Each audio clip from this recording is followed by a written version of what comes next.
Baik semuanya, selamat pagi Bapak Ibu Guru hebat. Pertama-tama saya ucapkan terima kasih sudah meluangkan waktunya hadir di sini dalam kegiatan saya, yang mana kegiatan ini adalah salah satu rangkaian daripada pendidikan calon guru penggerak. Nah, pada kesempatan ini tugas saya di sini itu membuat sebuah aksi nyata tentang modul 1.4, yaitu tentang budaya positif. Tugas saya itu mendiseminasikan atau memberikan informasi atas apa yang sudah saya pelajari pada modul di rangkaian pendidikan guru penggerak tersebut tentang budaya positif di lingkungan sekolah. Baik, sebelum kita mulai Bapak Ibu, marilah kita memanjatkan puja dan puji syukur kehadirat Tuhan Yang Maha Esa, karena atas berkat Beliaulah kita dapat berkumpul di sini dengan sehat dan bahagia. Mari kita mengaturkan tangan jari umat. Om Swastiastu. Assalamualaikum warahmatullahi wabarakatuh. Salam sejahtera untuk kita semua. Namo Buddhaya. Shalom, salam kebajikan. Baik Bapak Ibu, selama pendidikan guru penggerak itu saya sudah mempelajari tentang budaya positif, dan sekarang saya akan mendiseminasikan di sini dengan Bapak Ibu guru hebat di SMA Negeri 1 Tegalang.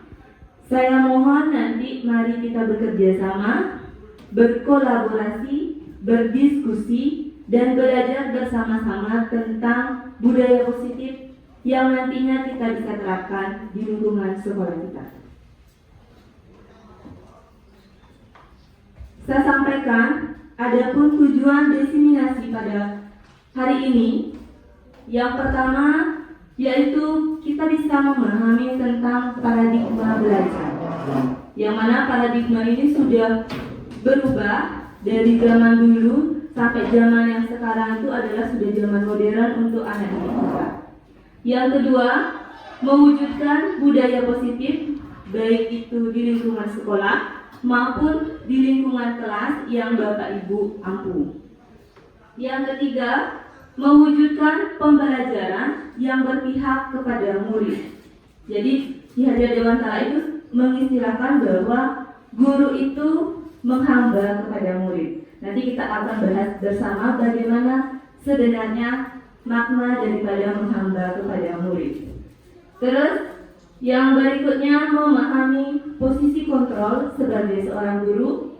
Yang berikutnya, menerapkan segitiga restitusi terhadap pelanggaran atau masalah yang dihadapi oleh peserta didik.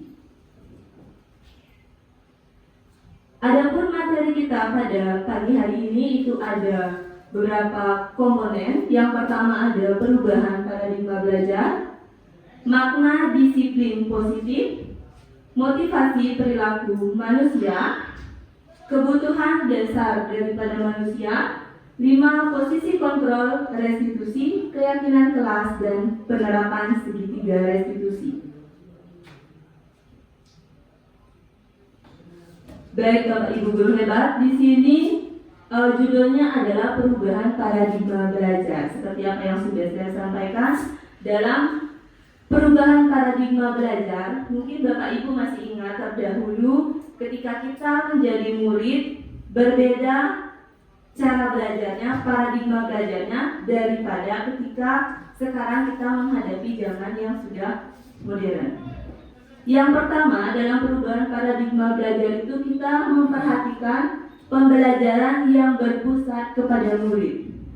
Yang mana artinya di sini pembelajaran itu kita memperhitungkan daripada kebutuhan murid itu dan perkembangannya seperti apa. Jadi yang aktif untuk mencari pembelajaran adalah murid. Guru hanya sebagai penuntun, memfasilitasi daripada proses pembelajaran tersebut.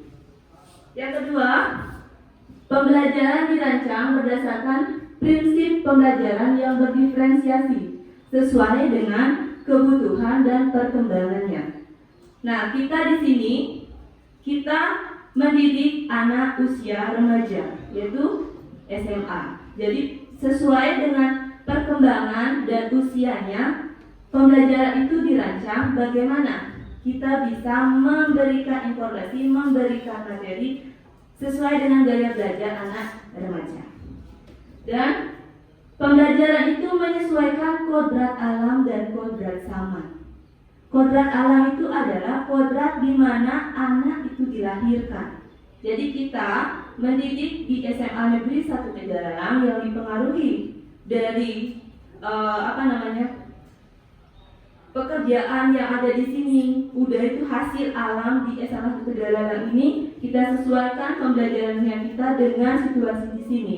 Artinya proses pembelajaran yang ada di kota-kota besar boleh kita adopsi, tetapi tidak sepenuhnya kita bisa terapkan di SMA 1 Tegalang sesuai dengan kodrat keadaan daripada peserta didik kita. Yang kedua, sesuai dengan kodrat zaman. Jadi tidak kita pungkiri, sebagai seorang guru juga harus belajar, karena pada zaman sekarang yang sangat mempengaruhi kita adalah teknologi. Jadi segala proses pembelajaran sudah dapat diakses melalui IT, melalui teknologi, baik itu media sosial, baik itu aplikasi-aplikasi yang lain. Dan yang terakhir adalah pengembangan karakter dan etika yang bermuara pada profil pelajar Pancasila. Jadi yang bagaimana dikatakan profil pelajar Pancasila? Nah, di sini saya ambilkan gambar yang mana secara garis besar profil pelajar Pancasila itu ada 6 dimensi. Tetapi di dalam ke-6 dimensi ini akan dipilah-pilah lagi sesuai dengan undang-undang yang berlaku. Ya, secara garis besar di sana ada beriman, bertakwa kepada Tuhan Yang Maha Esa dan berakhlak mulia. Mungkin Bapak, Ibu, guru BK pasti lebih paham daripada yang dengan adanya profil pelajar Pancasila. Dimensi yang kedua itu kebinekaan global. Dimensi yang ketiga ada bergotong royong. Yang keempat kreatif. Yang kelima bernalar kritis. Yang keenam adalah mandiri. Tetapi kata-kata atau kalimat-kalimat ini tidak bisa ini saja yang diterapkan, karena di dalamnya terkandung lagi dimensi-dimensi seperti jujur, bertanggung jawab. Nah, dalam pelaksanaannya profil pelajar Pancasila ini dapat dijadikan sebuah lagu yang mana bisa kita selipkan dalam pembelajaran, di tengah-tengah pembelajaran ataupun di akhir pembelajaran untuk memberikan semangat kepada anak didik kita. Ya, kurang lebihnya saya akan coba menandungkan sedikit. Nanti kita akan bersama-sama ya. Mudah-mudahan saya tidak salah, karena Bapak Ibu pasti sudah tahu. Ya, kalau di dalam pendidikan kemarin senandungnya seperti ini. Belajar Pancasila, beriman dan bertakwa pada Tuhan Yang Esa dan berakhlak mulia, berkebinekaan global, gotong royong mandiri, kreatif dan bernalar kritis. Bisa kita sekarang bernyanyi bersama-sama Bapak Ibu? Oke, kita coba ya. Baik, kita bernyanyi bersama-sama. Nanti gerakannya ya. Yang pertama ada belajar Pancasila, beriman dan bertakwa pada Tuhan Yang Esa dan berakhlak mulia, berkebinekaan global, gotong royong mandiri, kreatif dan bernalar kritis. Ya, oke. Siap? Sudah siap? 1, 2, 3, mulai. Belajar Pancasila, beriman dan bertakwa pada Tuhan Yang Esa dan berakhlak mulia, berkebinekaan global, gotong royong mandiri, kreatif dan bernalar tipis. Oke. Untuk gerakannya itu saya sendiri yang reka-reka ya. Jadi tidak ada di video, tidak ada di YouTube. Oke. Baik, kita lanjutkan. Nanti bisa disebarkan kepada peserta didik kita. Siapa tahu, bukan siapa tahu, harapan kita adalah untuk pengembangan dimensi daripada profil pelajar Pancasila. Baik Bapak Ibu, sekarang kita akan bahas tentang disiplin. Sekarang saya akan mengajak Bapak Ibu kembali mereview atau mengingat-ingat seperti apa sih disiplin itu. Menurut Bapak Ibu, kata disiplin itu apa? Bisa salah satu dari Bapak Ibu memberikan tanggapannya? Ya, Bapak. Disiplin itu taat aturan. Terima kasih. Disiplin itu taat aturan, taat tentang tata norma yang ada di sekolah. Terima kasih. Baik, terima kasih, setuju Bapak ya. Mungkin dari ibu-ibu? Sama ya? Baik. Disiplin itu budaya kita ya. Saya sendiri, bahkan Bapak Ibu, ketika kita melihat disiplin berarti pikiran kita ke aturan. Dilanjutkan Pak. Baik.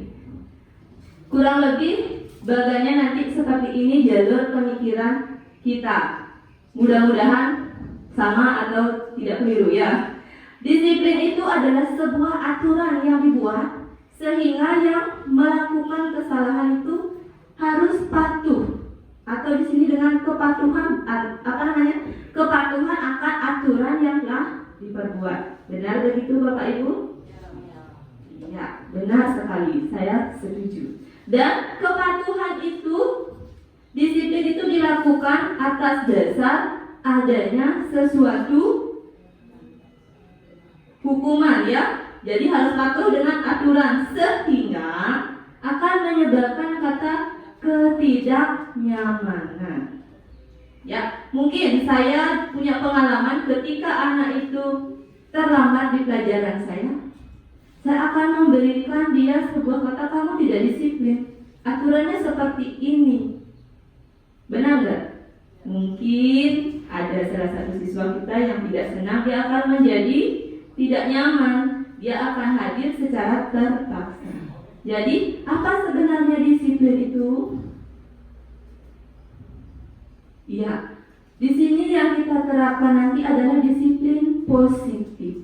Ya, disiplin positif itu menurut pernyataan dari Ki Hajar Dewantara, yaitu untuk menciptakan murid yang merdeka.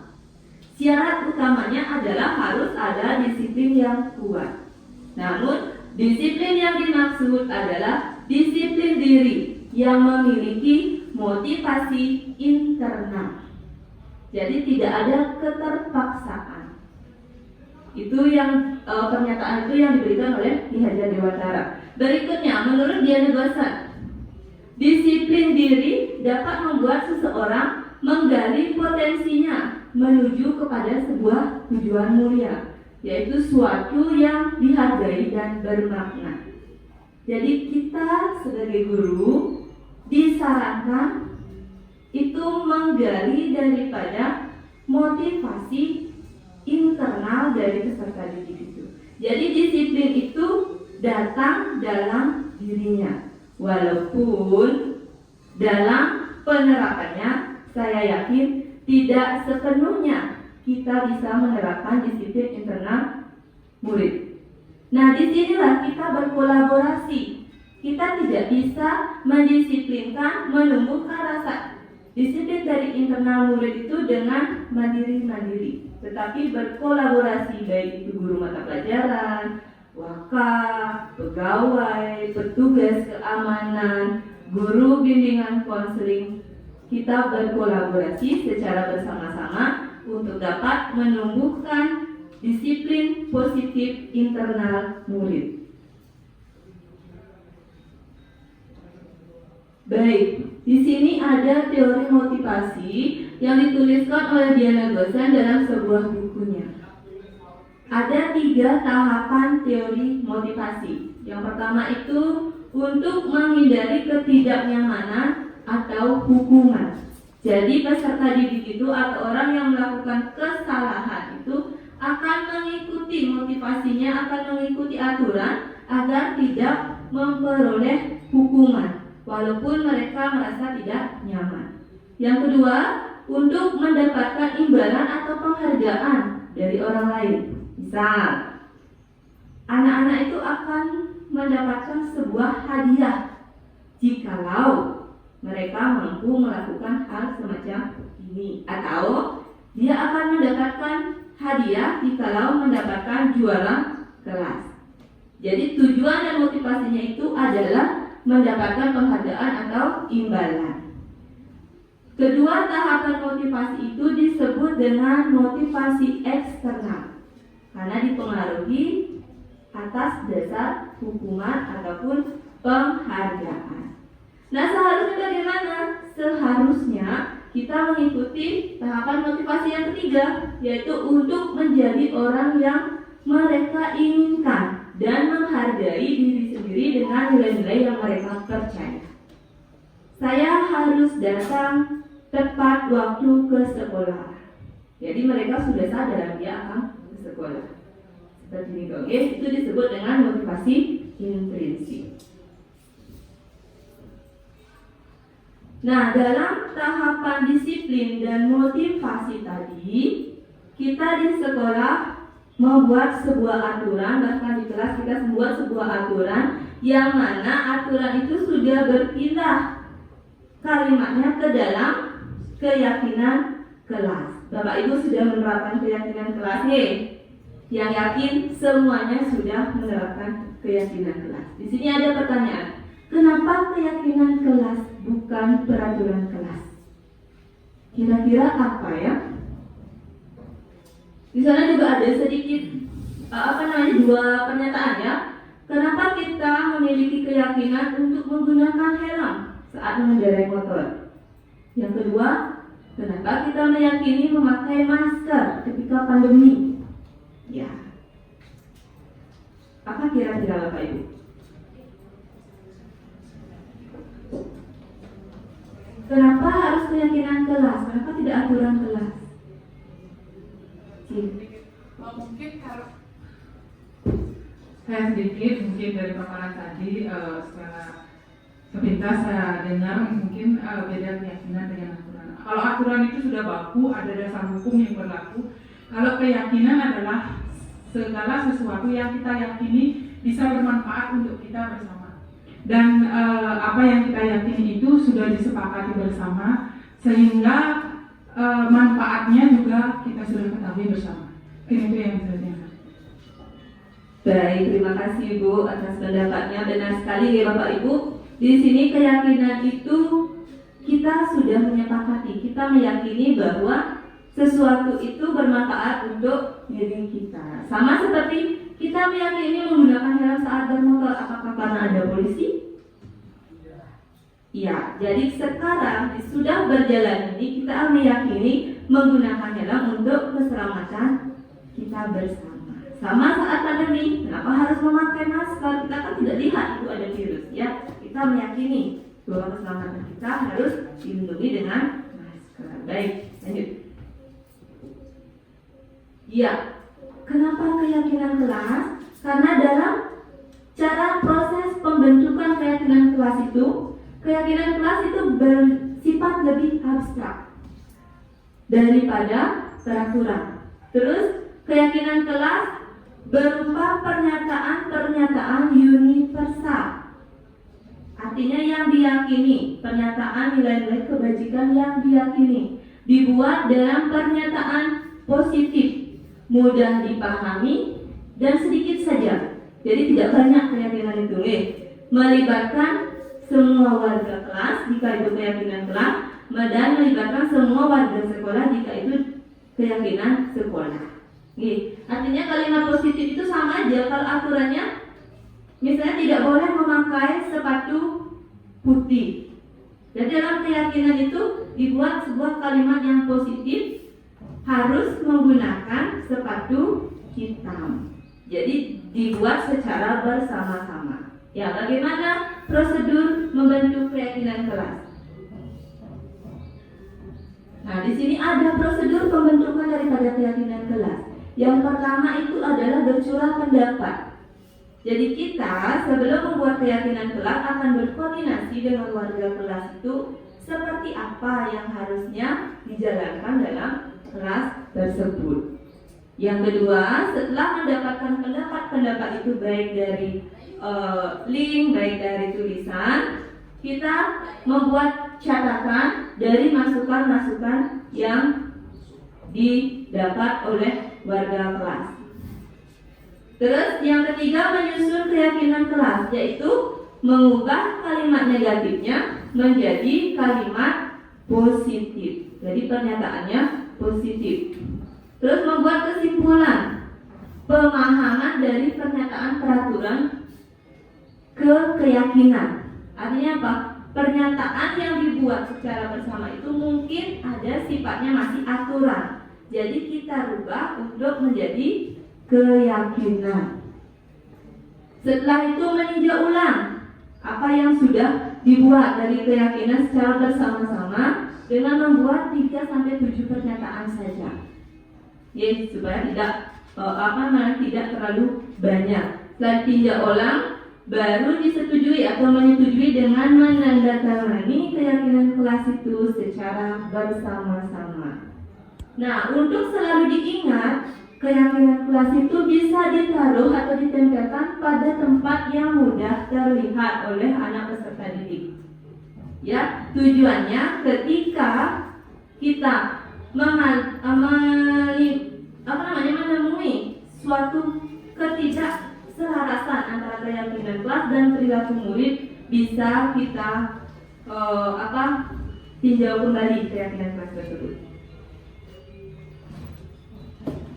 Baik, dalam menyusun keyakinan kelas itu kita memperhatikan 5 kebutuhan dasar manusia.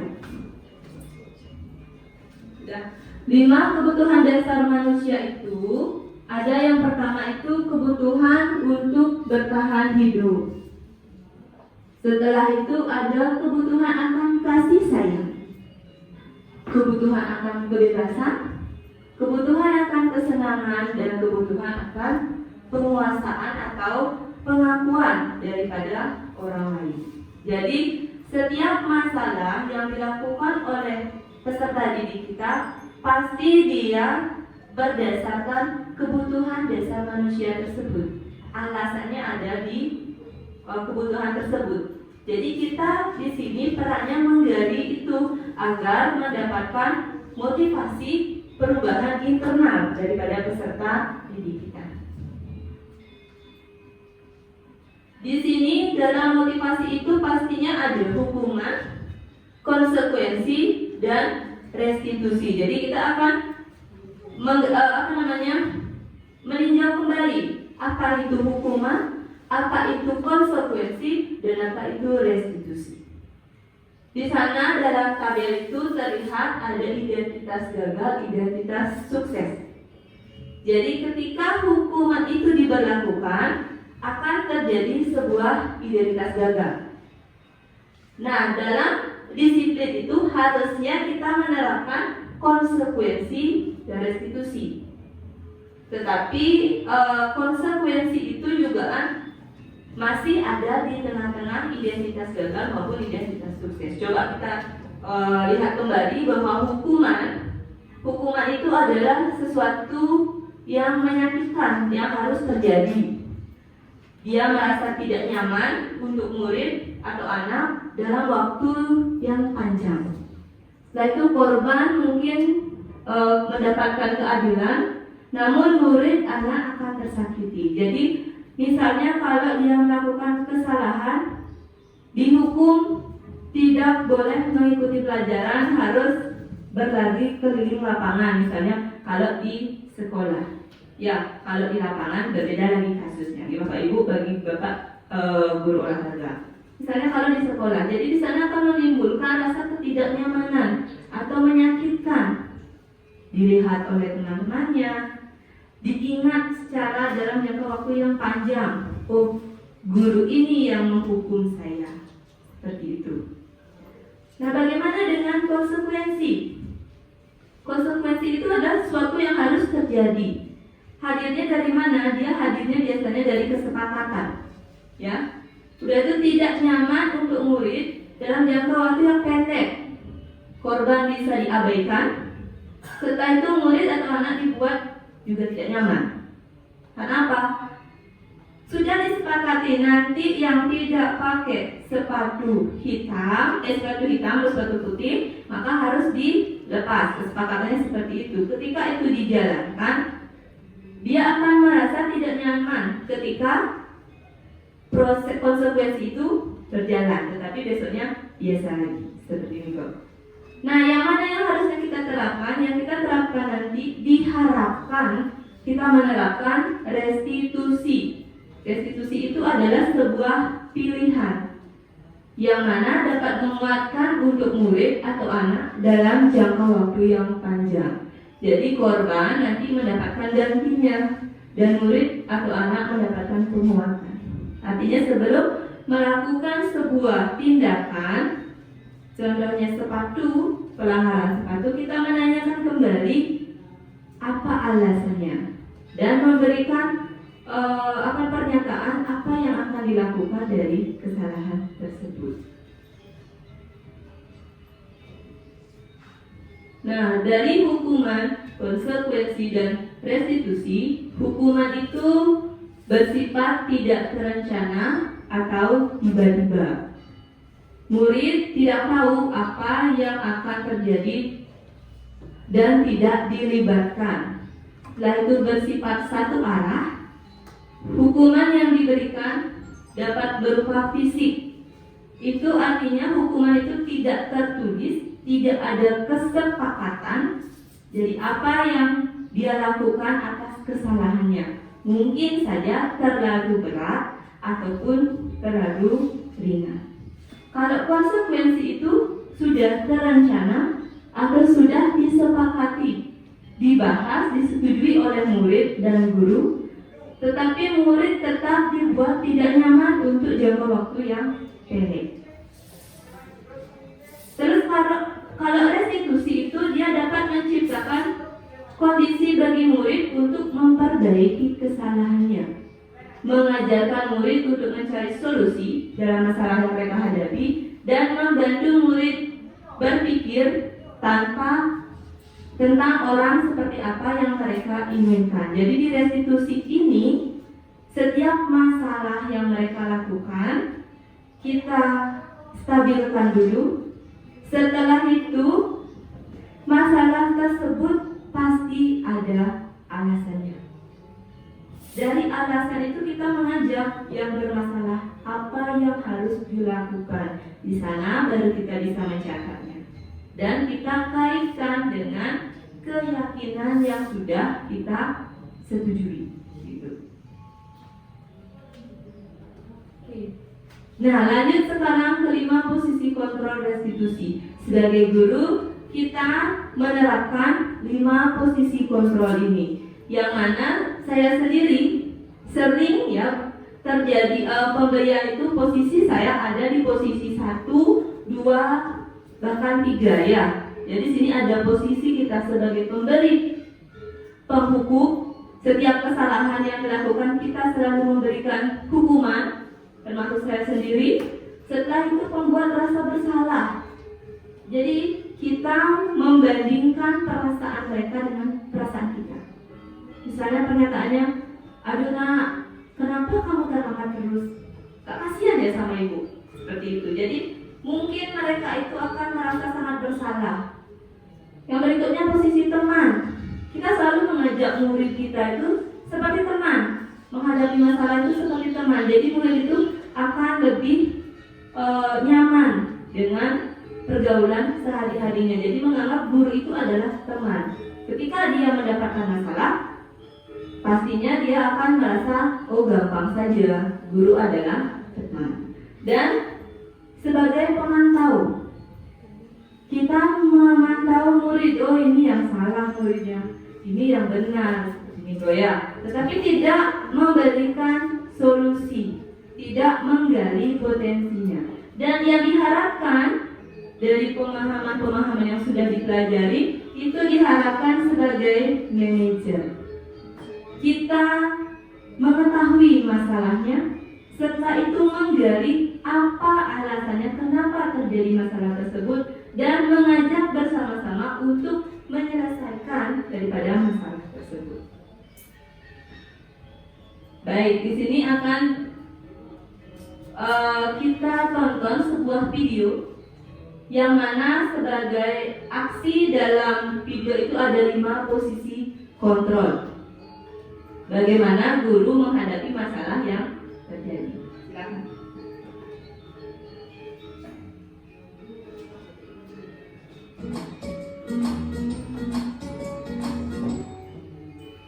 Salam bahagia Ibu dan Bapak guru hebat. Dalam penerapan disiplin positif restitusi, salah satu program yang dikembangkan adalah 5 posisi kontrol. 5 posisi kontrol dalam restitusi adalah proses perjalanan seorang pendidik agar dapat mengenali dirinya. Pada video kali ini, kita akan membahas tentang 5 posisi kontrol yang dikembangkan oleh Diane Gosson dan contoh penerapannya.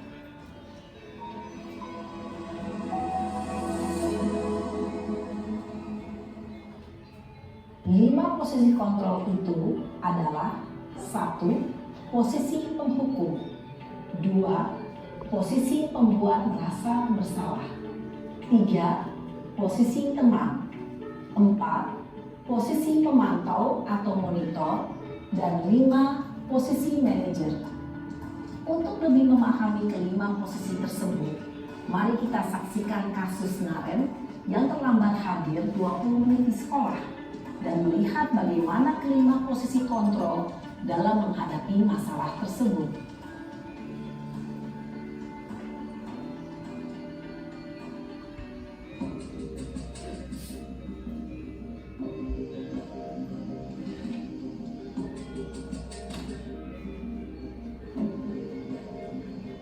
Naren! Sini kamu! Selamat pagi, Bu. Selalu terlambat. Kamu deh, pasti terlambat. Maaf, Bu. Saya Apa? Apa coba? Alasan kamu apa lagi? Kapan sih kamu tidak terlambat? Malas sekali ya kamu jadi anak. saya Dasar pemalas. Gak kapok-kapok sih kamu. Sudah berapa kali terlambat? Sana, kamu keliling lapangan basket 2 kali. kenapa saya harus keliling lapangan basket, Bu? Kenapa? Kamu melawan ibu? Berani-beraninya jawab sudah terlambat, masih berani jawab pula. Sekarang keliling lapangan basket 5 kali sekalian, biar kapok. Cepat, pergi sana ke lapangan basket. Posisi penghukum biasanya berbicara dengan nada tinggi, menghardik, menunjuk-nunjuk, menyakiti, dan menyindir. Hukuman bisa berupa fisik maupun psikis. Ibu dan Bapak guru hebat, dampak yang terjadi pada murid ketika guru berada pada posisi penghukum adalah murid cenderung akan memberontak, bahkan menyimpan dendam.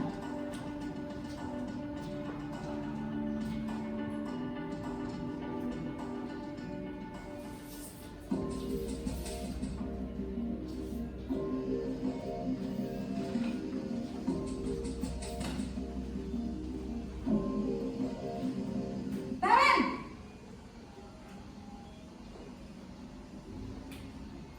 Selamat pagi, Bu.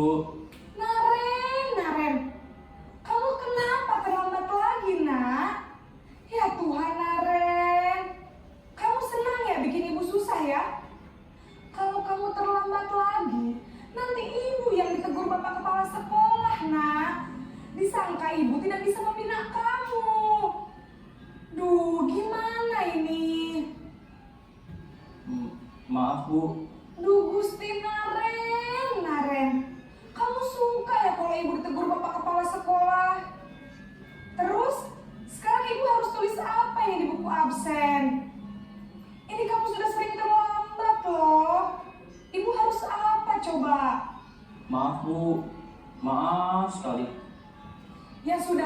Lain kali jangan bikin ibu susah lagi ya nak ya.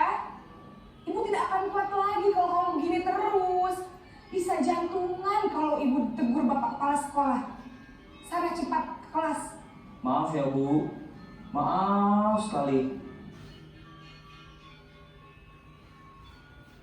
Posisi pembuat rasa bersalah berbicara dengan nada tenang, cenderung lembut.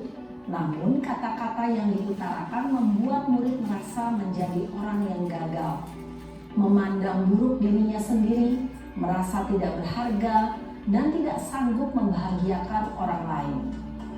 Ketika guru mengambil posisi pembuat rasa bersalah, murid akan menganggap dirinya yang bersalah dan ia akan menyimpan emosi negatif tersebut di dalam dirinya.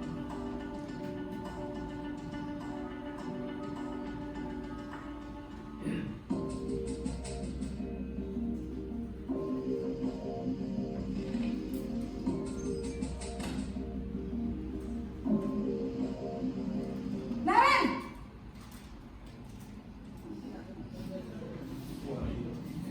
Selamat pagi Bu.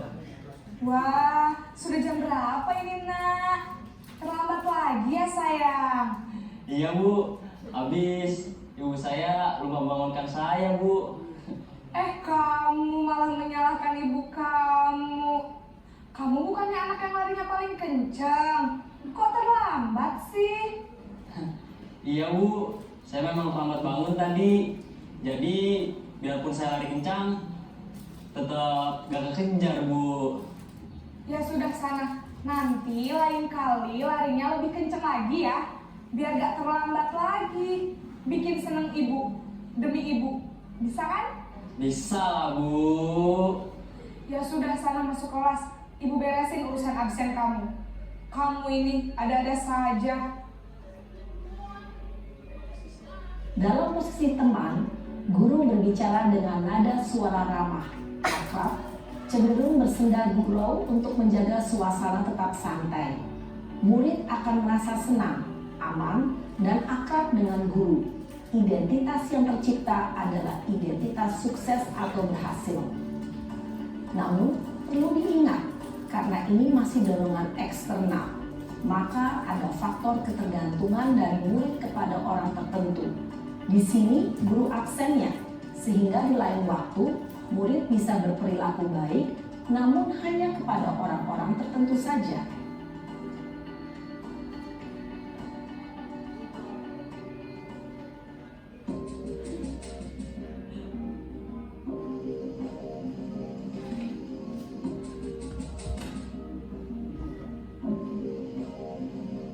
Naren!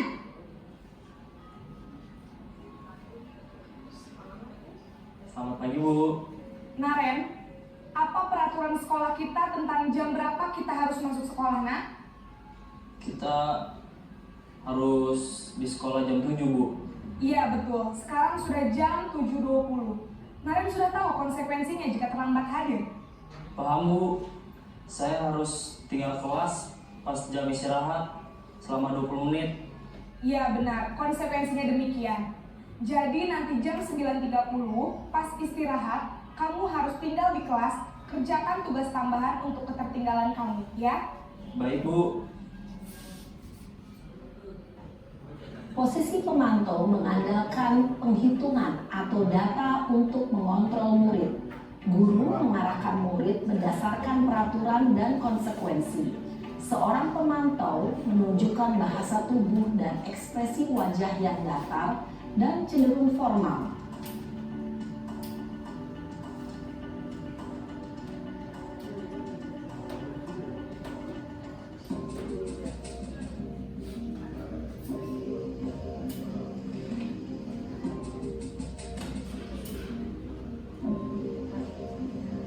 Naren!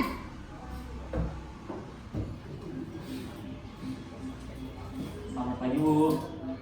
Selamat pagi, Naren. Maaf Bu, saya terlambat. Iya, sekolah masuknya jam 7, sekarang sudah jam 7.20. Jadi sekarang bagaimana ini, Naren? Maaf Bu, saya lupa setel alarm saya semalam. Baiklah, menurut kamu, keyakinan sekolah yang mana yang perlu kamu tingkatkan? Menghargai diri sendiri dan orang lain mungkin, Bu. Setuju. Jadi, apakah Naren meyakini prinsip saling menghormati tersebut? Iya, Bu. Saya meyakininya. Apakah Naren bersedia memperbaiki masalah keterlambatan ini? Bersedia, Bu. Bagaimana kamu akan perbaiki masalah keterlambatan ini? Saya akan coba untuk tidak lupa menyetel alarm saya, Bu. Baik, kalau Naren lupa menyetel alarm di rumah, ada orang yang kira-kira bisa bantu mengingatkan tidak? Ada, Bu. Kakak saya, Kak Emma. Ada lagi selain Kak Emma? Selain Kak Emma, ada ibu saya. Baik, jadi yang mengingatkan Naren adalah Kak Emma dan ibu kamu ya?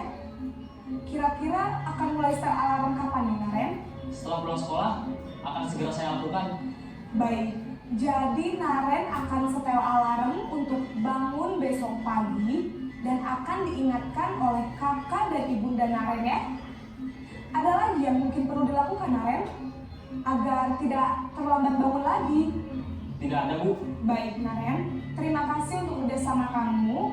Sekarang kamu perlu kembali ke kelas untuk belajar. Baik, Bu. Terima kasih.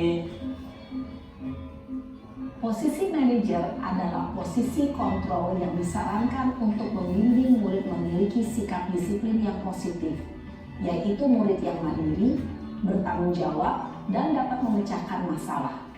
Tujuan dari posisi ini adalah agar murid dapat berefleksi atas tindakannya. Guru akan dengan tulus memberikan pertanyaan-pertanyaan bermakna, sehingga membuat murid dapat belajar dari kesalahannya dan mencari sebuah solusi untuk menyelesaikannya. Ibu dan Bapak guru hebat, setelah mengamati adegan kelima posisi kontrol tadi, kira-kira posisi mana yang paling ideal? Posisi mana? Baik Bapak Ibu, tadi sudah menonton video lama ya tentang posisi kontrol yang sering kita gunakan di sekolah. Mungkin Bapak Ibu sudah bisa mengira-ngira berada di posisi mana. Kalau saya rasanya masih di posisi yang pertama. Ya, jadi begitu ada masalah, langsung jiwanya kita memberontak naik dan memberikan sesuatu kepada murid itu gitu. Jadi emosi kita sudah naik duluan. Nah, itu diharapkan dari pembelajaran ini kita bisa bersadar diri menurunkan tingkat emosinya untuk bisa membimbing murid. Nah, daripada motivasi yang ada dan posisi kontrol di tabel Bapak Ibu bisa lihat ada 5 posisi yang menempati daripada kita menyelesaikan masalah di sekolah. Itu ada penghukum, pembuat merasa bersalah, itu ada pada posisi kontrol yang negatif menurut teori. Ya. Tetapi setelah menonton video itu mungkin kita menyadari, saya sendiri sudah menyadari ternyata dampak yang didapat oleh peserta didik kita waktunya lama. Dan antara hubungan kita dengan murid akan menjadi renggang. Oke? Saya sendiri merasakan seperti itu. Sekarang coba Bapak Ibu kembali merasakan apakah benar atau tidak. Yang kedua, posisi teman dan pemantau itu merupakan perilaku kontrol yang positif, tetapi masih dalam motivasi eksternal. Jadi motivasi eksternal itu dia akan melakukan perubahan ketika ada yang mempengaruhinya. Dan yang terakhir itu posisi manajer. Posisi manajer itu adalah posisi yang diharapkan kita terapkan karena selain kita dapat mengontrol diri, juga dapat menumbuhkan motivasi intrinsik daripada murid-murid kita. Mungkin kata-katanya yang bagaimana guru berbuat, bagaimana guru berkata-kata, bagaimana sikap murid sudah kita tonton bersama tadi dan dijelaskan dalam video.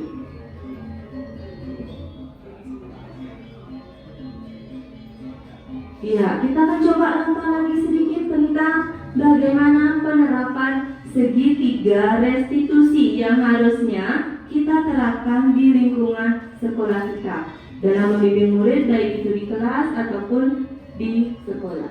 Silakan, Miss Putar.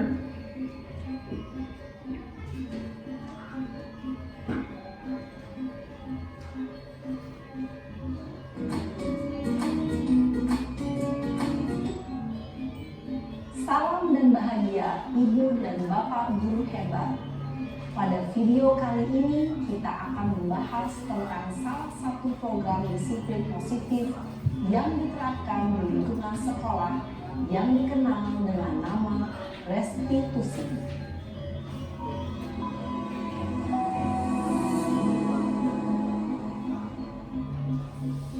Restitusi dikembangkan oleh pakar pendidikan Diane Gosling berlandaskan pada teori kontrol Dr. William Glasser.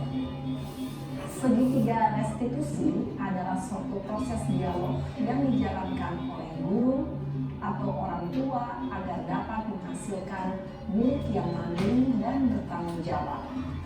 Pada saat guru di posisi manajer, aspek yang dikembangkan pada murid adalah motivasi intrinsik, sehingga penanaman nilai-nilai kebajikan dapat tumbuh dan berkembang menjadi suatu kebiasaan positif yang akhirnya membentuk karakter murid. Proses dialog ini terdiri dari 3 langkah yang digambarkan pada ketiga sisi pada segitiga restitusi. Sisi pertama adalah menstabilkan identitas. Sisi yang kedua adalah validasi tindakan yang salah. Dan sisi yang ketiga adalah menanyakan keyakinan. Ibu dan Bapak Guru, berikut ini akan menunjukkan bagaimana seorang guru berada dalam posisi manajer menggunakan penerapan segitiga restitusi.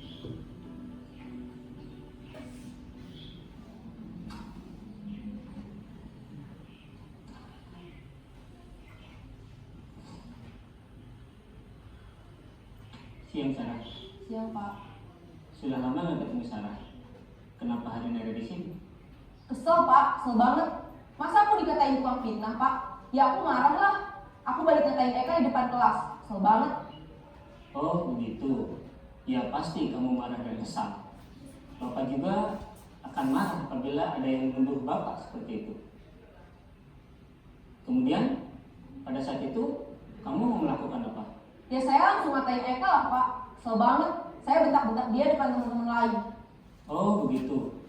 Pasti kamu melakukan seperti itu karena suatu alasan tertentu kan? Iyalah, masa saya diam saja Pak? Ya saya bela diri lah. Masa saya dituduh tukang fitnah? Ya wajar lah. Mempertahankan harga diri itu sesuatu yang penting buat kamu. Untung kamu tidak bertindak lebih gegabah lagi. Hanya membentak-bentak. Iya Pak. Untung saya masih bersabar dan hanya membentak saja. Sudah gemes padahal, saya pasti bela diri lah. Ya pasti ya. Tapi kamu memilih untuk tetap bertahan dan bersabar. Kamu memilih untuk tidak berbuat lebih parah lagi, bukan? Iya. Nah, sekarang coba kita lihat lagi tindakan kamu yang bentak-bentak Eka di kelas. Tindakan kamu itu kira-kira sesuai dengan keyakinan kelas atau prinsip kamu tidak? Enggak lah Pak. Capek Pak jadi pemarah. Jadi keyakinan atau prinsip mana yang kurang sesuai dengan keinginan kamu? Ya, saya sebenarnya sangat menghargai orang lain. Mungkin saat itu saya menjadi emosi, jadi tidak menunjukkan sikap itu. Kamu meyakini tidak? Menghargai orang lain itu penting buat kamu. Yakinlah Pak. Iya, setuju. Kita harus saling menghargai.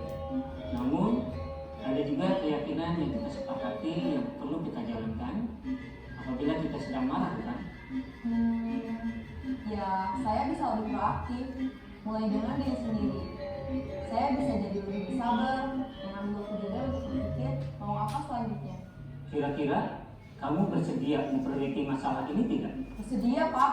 Kalau kamu memperbaiki masalah ini, kamu akan menjadi orang seperti apa? Saya akan menjadi orang yang bertanggung jawab kali ya Pak. Dan senantiasa proaktif. Iya, menurut kamu bagaimana rasanya menjadi orang seperti itu? Ya nyaman lah, bangga bisa bersabar dan menahan diri. Baiklah kalau begitu. Yuk kita pikirkan bagaimana memperbaiki masalah ini.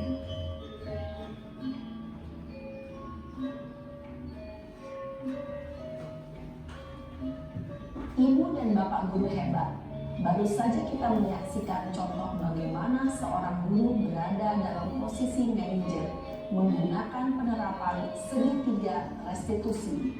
Mari kita bahas satu persatu. Pada sisi pertama, menstabilkan identitas berdasarkan pada prinsip bahwa membuat kesalahan adalah bagian dari proses pembelajaran. Sisi pertama dari segitiga ini berperan menggeser identitas murid dari identitas gagal ke identitas sukses. Murid yang sedang bertingkah laku yang tidak pantas atau menarik diri saat itu sedang mengalami identitas gagal. Bila kita mengkritiknya, maka posisinya tidak akan berubah. Kita bisa mengajukan pernyataan-pernyataan ini. 1. Membuat kesalahan sesuatu yang wajar. 2. Manusia tidak ada yang sempurna. 3. Kita bisa memperbaiki masalah ini. 4. Saya tidak menanyakan kesalahannya. Saya lebih fokus bagaimana memperbaiki masalah ini.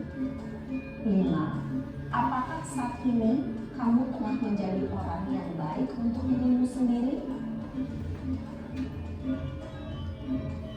Pada sisi kedua, validasi tindakan yang salah berlandaskan pada prinsip bahwa setiap perilaku berupaya memenuhi suatu kebutuhan tertentu. Guru yang telah memahami teori kontrol akan bergeser dari pemikiran stimulus respon menjadi proaktif dan mencoba untuk mengenali tujuan dari perilaku murid, mengenali dan mengakui kebutuhan murid ini dapat memperbaiki hubungan dengan murid tersebut. Pernyataan atau pertanyaan bisa disampaikan dengan nada suara tidak menghakimi atau memojokkan, sehingga dapat mengembalikan murid pada posisi positif. 1. Kamu bisa saja bertindak lebih gegabah lagi dari ini. 2. Kamu bukan melakukannya tanpa suatu alasan tertentu. 3. Kamu melakukannya karena mempertahankan sesuatu yang penting bagimu. 4. Mungkin kamu bisa mempelajari suatu perilaku baru yang lebih efektif. Bersediakah kamu mempelajarinya? Selanjutnya, kita akan simak sisi terakhir, yaitu menanyakan keyakinan. Teori kontrol menyatakan bahwa pada dasarnya kita termotivasi secara intrinsik. Pada saat perilaku yang salah telah divalidasi dan identitas sukses telah stabil, maka murid telah siap mengaitkan keyakinan-keyakinannya dengan tindakannya yang salah, dan pemikirannya telah bergeser ingin menjadi orang yang dituju. Pertanyaan-pertanyaan ini dapat mengaitkan keyakinan-keyakinan yang dianut murid. 1. Sebagai keluarga atau kelas, apa yang kita yakini? 2. Nilai-nilai apa yang telah kita sepakati? 3. Seperti apa gambaran sebuah kelas yang ideal bagi kami? 4. Kamu ingin menjadi orang seperti apa?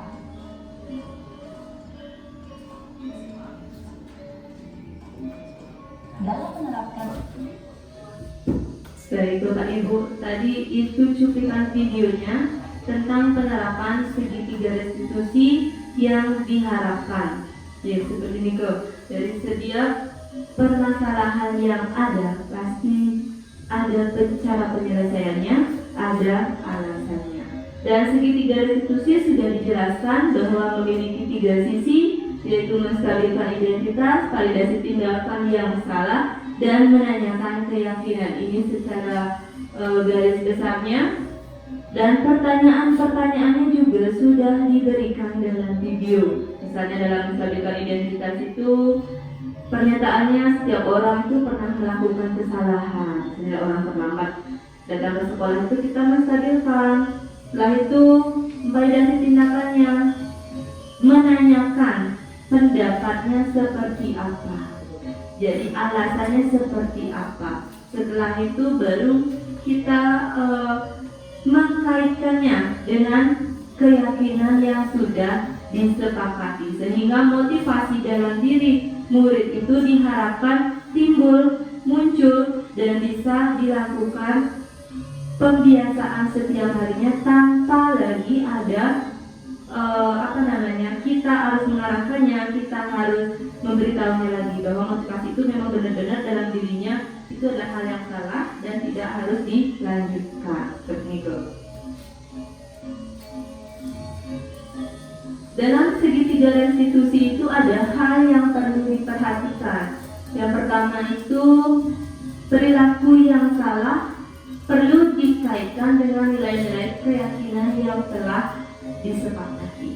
Jadi setiap perilaku yang salah ada kaitannya dengan keyakinan. Maka dari itu dalam proses sebelum pembuatan sebuah keputusan harus ada keyakinan yang disepakati secara bersama-sama. Dan yang kedua, kesediaan orang yang melakukan kesalahan untuk memperbaiki kesalahannya seperti apa. Jadi kita menanyakan pendapatnya kembali. Setelah itu pemecahan masalah relevan dengan masalah yang ada. Dan perlu adanya suatu usaha perbaikan dari pihak yang terbuat kesalahan. Jadi mereka yang melakukan kesalahan itu mereka perlu usaha untuk memperbaiki ketidaksesuaian atas apa yang mereka perbuat. Dan yang terakhir, perlu ada dedikasi waktu dari pihak yang berbuat kesalahan. Jadi memberikan kesempatan untuk berubah. Sama apa yang sudah Bapak Ibu lakukan dalam pembelajaran. Jadi ada teguran pertama, udah kedua kali teguran kedua, teguran ketiga. Seperti itu. Baiklah Bapak Ibu, kita lanjutkan slide selanjutnya, yaitu adalah contoh penerapan daripada segitiga restitusi yang saya lakukan di sekolah bersama dengan siswa. Dipersilakan diputar videonya.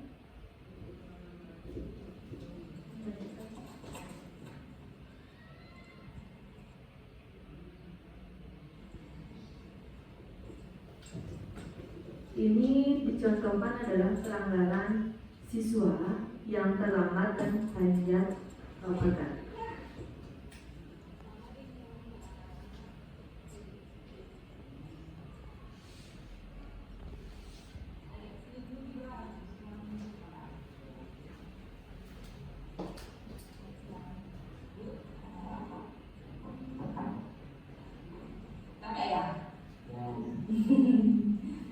Tadi kamu lihat larian ya?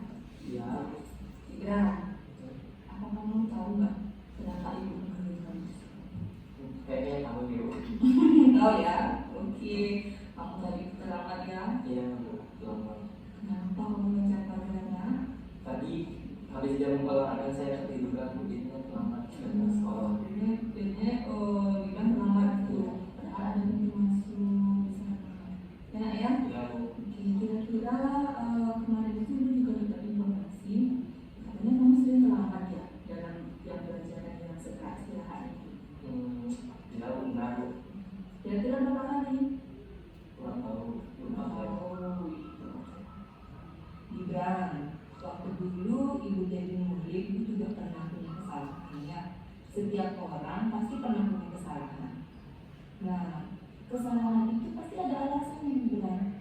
Ibu mau tahu dan ceritakan sedikit kenapa kamu bisa mencak pagar karena Iya, Bu. Tadi habis pulang olahraga kan saya istirahat, niatnya pengen tiduran sebentar, tapi malah kebablasan sampai jam masuk sekolah. yang situ sekolah. Ya, Terus kamu mencak pagarnya kenapa? Kenapa kayak di depan?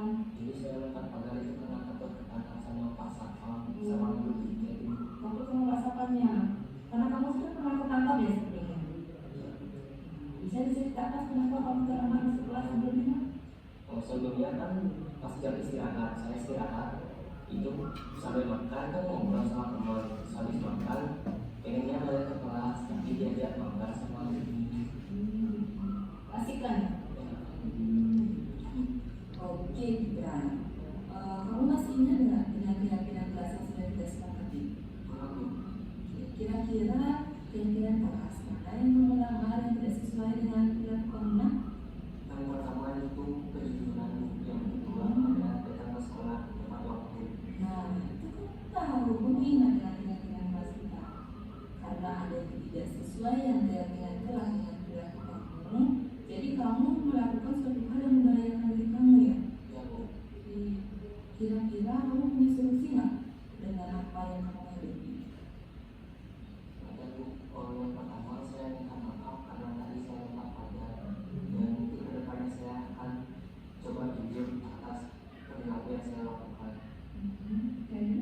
Yang kedua, setelah istirahat mungkin saya langsung balik ke kelas agar tidak terlambat di jam pelajaran berikutnya. Baik, Ibu apresiasi untuk tindakan kamu ya. Semoga kamu bisa menerapkannya dan nantinya dimanapun kamu berada, kamu bisa menerapkannya. Ya. Nah sekarang kalau sudah jam pelajaran, kamu bisa pergi ke kelas dulu ya. Baik Bu, terima kasih. Itu Bapak Ibu penerapan contoh penerapan segitiga restitusi yang saya lakukan bersama siswa. Berikutnya ada pun respon siswa setelah saya ajak penerapan. Om Swastiastu. Assalamualaikum warahmatullahi wabarakatuh. Perkenalkan, nama saya Gibran Syahban Heriadi dari kelas 11B1.1. Sebelumnya saya berterima kasih kepada Ibu Guru telah mengajak saya berdiskusi akibat kesalahan yang saya lakukan, yaitu datang ke sekolah terlambat dan tidak jujur akan perbuatan yang saya lakukan. Diskusi seperti ini membantu menyadarkan saya dari perbuatan yang saya lakukan bahwa itu adalah kegiatan yang salah, dan nasihat yang diberikan kepada Ibu terhadap saya membantu saya untuk menyadarkan bahwa kegiatan itu memang salah adanya. Diskusi seperti ini sangatlah berarti bagi saya karena bisa membantu saya untuk kedepannya berbuat lebih baik lagi. Sekian, terima kasih. Iya Bapak Ibu, setelah saya menerapkan daripada segitiga restitusi itu, ada pun refleksi saya sendiri, yaitu perasaan saya merasa senang, saya merasa tersadarkan diri saya ketika saya penerapan segitiga restitusi sesuai dengan tahapan-tahapan itu, saya menjadi lebih memahami daripada kebutuhan murid tersebut. Begitu juga untuk tindak lanjut ke depannya yang saya ingin wujudkan nanti, ingin saya ciptakan itu menciptakan, saya ingin menerapkan posisi kontrol sebagai manajer terhadap masalah-masalah yang dihadapi pada pembelajaran saya. Baik, kita lanjutkan. Nah, kesimpulannya pada pertemuan hari ini itu kita dapat menciptakan budaya positif nantinya, di lingkungan sekolah kita, yang merupakan sebuah kewajiban kita semua untuk saling berkolaborasi dengan menerapkan keyakinan yang telah disepakati sebagai upaya dalam bentuk menumbuhkan motivasi intrinsik siswa kita. Dan saya ingatkan kembali bahwa apa yang kita lakukan, yang akan kita terapkan di sekolah kita itu harus dilakukan secara kolaborasi, tidak dapat berdiri sendiri, karena kita adalah warga sekolah yang bersama-sama memiliki tujuan yang sama, visi yang sama. Itu visi sekolahnya adalah mewujudkan generasi yang percaya diri, mandiri, pembelajar sepanjang hayat seperti itu, dan berdampak pada komunitasnya berlandaskan berhita karang.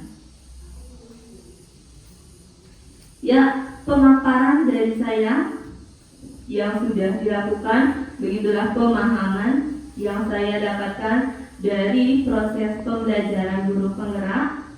Saya mohon kita akan lalui tanya diskusi, lalu sesi tanya jawab sedikit. Mungkin apa yang sudah Bapak Ibu bisa dapatkan dalam proses saya memberikan pemahaman pada pagi hari ini. Mungkin ada hal yang bisa kita bahas bersama, Bapak Ibu bisa disampaikan di sini dulu.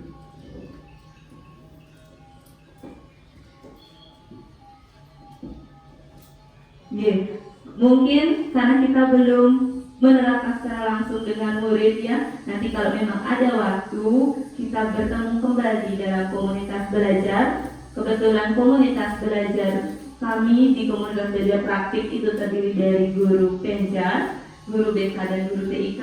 Nanti kita bisa berkoordinasi, berkolaborasi di dalam ruang komunitas belajar. Nah, untuk hari ini kita akan memberikan sebuah tanggapan. Mungkin yang mohon bantuannya nanti di Google Form memberikan tanggapan tentang apa yang refleksi tentang kegiatan kita hari ini.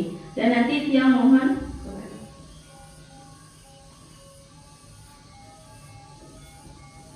tunggu sebentar Bapak Ibu, Tiang kirimkan di grup.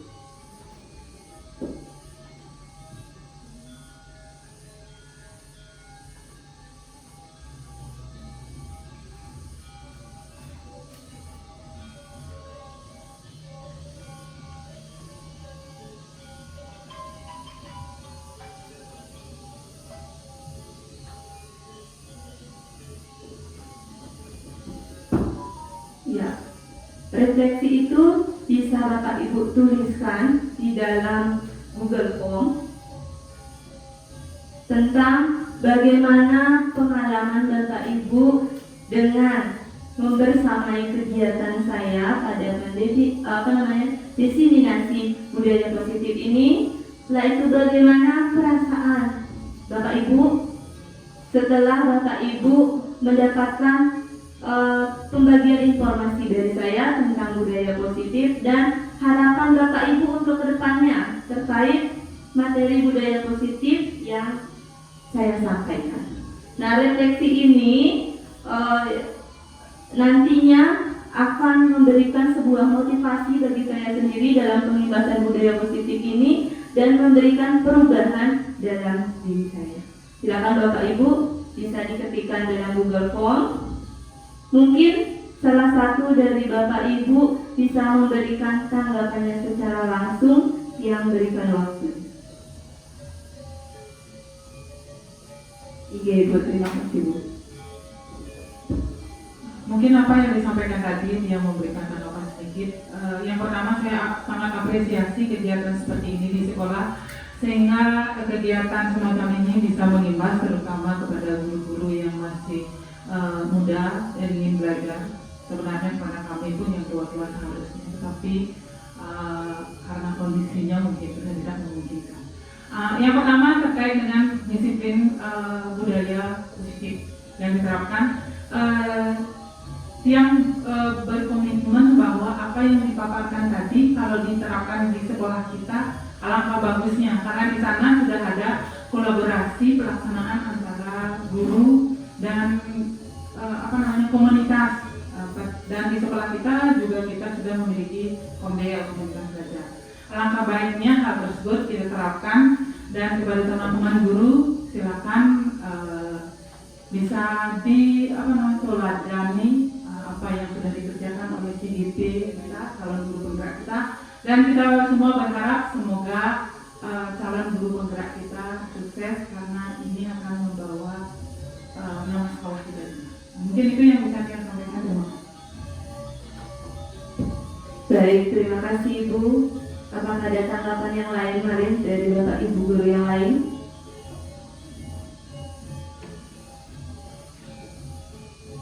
Baik, terima kasih Bapak Ibu semuanya yang hadir pada pagi hari ini. Tidak banyak kata yang bisa Tiang sampaikan. Saya hanya mengucapkan banyak terima kasih karena Bapak Ibu guru yang hadir hari ini merupakan senior-senior Tiang.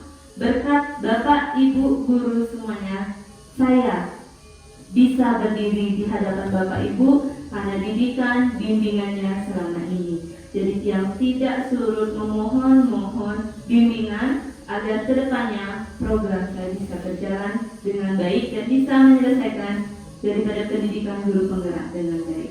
Terima kasih. Akhir kata saya tutup dengan salam santi. Om Santi Santi Santi Om.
Nanti ini ada yang kurang spidolnya? Bergilir nanti pakai ya. Silakan ditulis dulu. Hal apa yang kalian inginkan untuk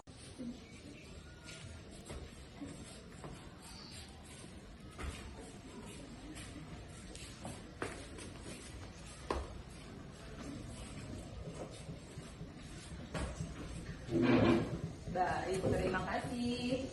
Semuanya sudah menarik. Terima kasih anak-anak sudah memberikan tanggapannya ya. Sekarang ini sudah dikelompokkan, dibantu oleh temannya. Ada beberapa peraturan yang muncul. Yang pertama, tidak menggunakan HP saat pelajaran ya. Siapa yang tulisannya bagus bisa minta tolong menulis. Ayo, apa-apa. Majunya salah satu. Yeay, terima kasih untuk temannya. Yang pertama katanya adalah tidak bermain HP saat jam pelajaran.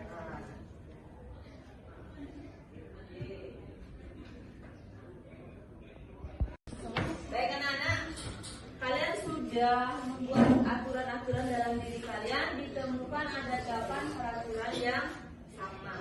Ya, jadi ke-8 ini adalah dari terkecil daripada jumlah kalian pada aturan-aturan tersebut. Ya, yang pertama ada tidak main HP saat jam pelajaran, tidak makan di kelas, tidak bullying atau mengasingkan teman, berpakaian yang rapi dan sopan, menjaga kebersihan kelas, tidak libur, tidak mengerjakan tugas lain dan tidak bolos saat jam pelajaran. Nah, dari kalimat-kalimat ini sekarang Ibu akan membuat sebuah kelas itu. Adakah yang perlu ditambahkan?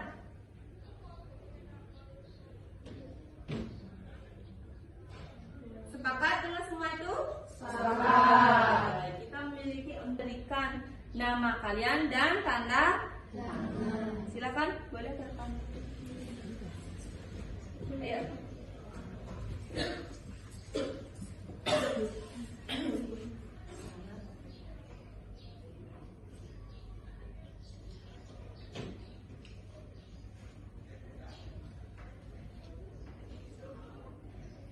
Silakan.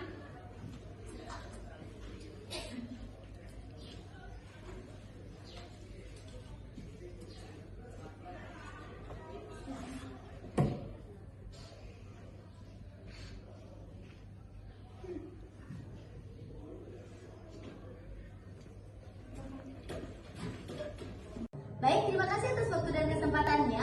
Perkenalkan, nama saya Nurdia Apriliani. Saya berasal dari kelas 11 IPA 1. Di sini saya akan sedikit memberikan refleksi mengenai kesepakatan kelas yang telah kita buat tadi. Yang pertama, hal apa yang saya peroleh dari kesepakatan kelas yang telah kita perbuat tadi?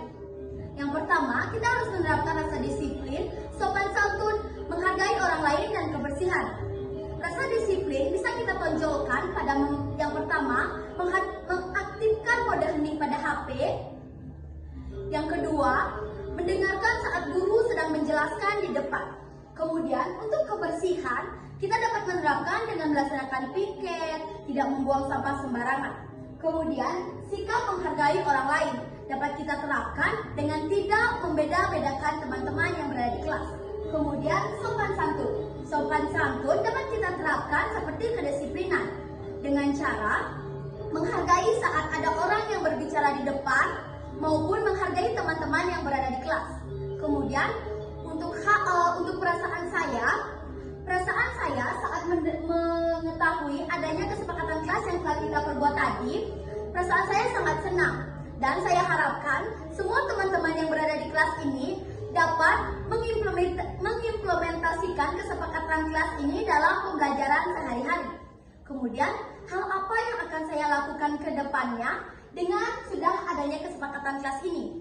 Saya harapkan semua teman-teman kelas dapat mewujudkan kesepakatan kelas yang kita sepakati tadi. Yang seperti menggunakan mode hening saat berada di kelas, tidak makan saat jam pelajaran, tidak membuat tugas rumah di sekolah, dan mendengarkan guru saat menjelaskan mata pelajaran. Baik, sekian refleksi yang dapat saya berikan. Saya ucapkan terima kasih.